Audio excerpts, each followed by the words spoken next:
ऐं जॾहिं आऊं न हूंदसि। ज़िंदगी जो मुख़्तसर सफ़र तय कंदे जॾहिं पोइ ते मुड़ी ॾिठमि त मूंखे केतिरा ई मतलबी ऐं फ़रेबी चहिरा नज़र आया, जिन जे चहिरे मुंहिंजा कुल्फ़त साफ़ नज़र अची रही हुई। आऊं पंहिंजे सफ़र जा साथी सम्झी हर माण्हूअ खे जीअं में जायूं ॾींदो रहियुसि। न ॼातमि अॻियो शख़्स मूं लाइ कहिड़ियूं साज़िशूं कंदो हुते। आऊं साफ़ दिलि इंसान हर इंसान खे पाण जहिड़ो सम्झंदो रहियुसि, पर अॼु हिन सफ़र में मूंसां को बि अहिड़ो साथी न आहे जंहिंसां आऊं ॾुख या सुख जूं ॻाल्हियूं करियां या पंहिंजे अंदर जो हाल इज़हारियां। आऊं पंहिंजो पाण खे अॼु बयाबाननि में भटकंदो महसूसु कंदो आहियां। हर तरफ़ ख़ामोशी सोग पई बासे, हर पासे नफ़रतनि जा कारा नाग नचंदे पियो ॾिसां। आऊं पंहिंजो पाण पंहिंजी मंज़िल खां अणवाक़ुफ़ थो लॻां।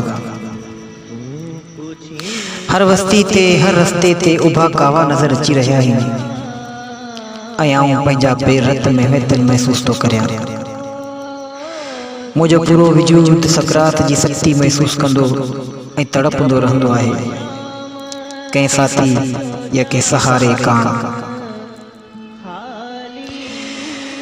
मगर हर तरफ़ रुंज ई रुंज आहे, सुञ ई सुञ आहे ऐं मुंहिंजे नेणनि जा कारा बादल गजगोड़ करे बरसी मुंहिंजे गिलनि खे आलो करे छॾींदा आहिनि ऐं उन खां पोइ मुंहिंजे पूरे वजूद जी धरती उन आब में आली थी वेंदी आहे ऐं पोइ मुंहिंजे वजूद ते अनेक दर्दनि जा ॿूटा जनम वठनि था, जिन जे उसरण सां मुंहिंजे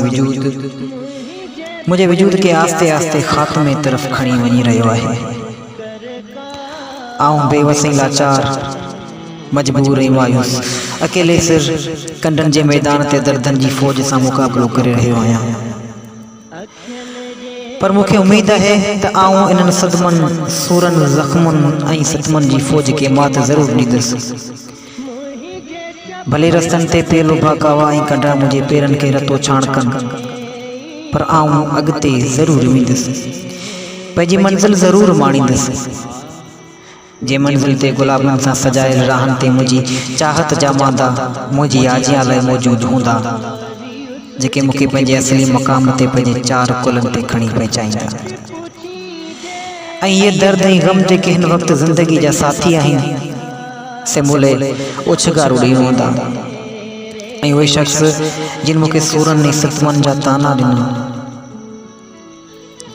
सूरनि ऐं सतमनि जा तोहफ़ा ॾिना, से हंजू हारे मूंखे गले लाहींदा, मुंहिंजे चहिरे तां कपिड़ो हटाए मुंहिंजे दीदार खां न पिया ढापंदा ऐं हर पिया मुंहिंजी पेशानी खे चुमंदा।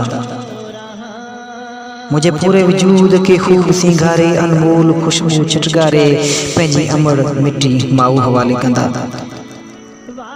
जेका मूंखे पंहिंजे हंज में लोली ॾेई हमेशह लाइ संभालींदी ऐं का बि अहिड़ी ख़्वाहिश ऐं तमन्ना न रहंदी जंहिंजा ख़्वाब मुंहिंजी निंड खे फिटाए सघनि। आऊं अहिड़ी त मिठी निंड सुम्ही पवंदुसि जो दुनिया जो को बि दर्द मूंखे उन निंड मां जगाए न सघंदो, छो त आऊं घणो वक़्तु अॻु सूरनि ऐं सदमनि जा लाशा दफ़नाए बिल्कुलु आजो थी पोइ अची पंहिंजी माउ जे हंज में सुम्हंदुसि।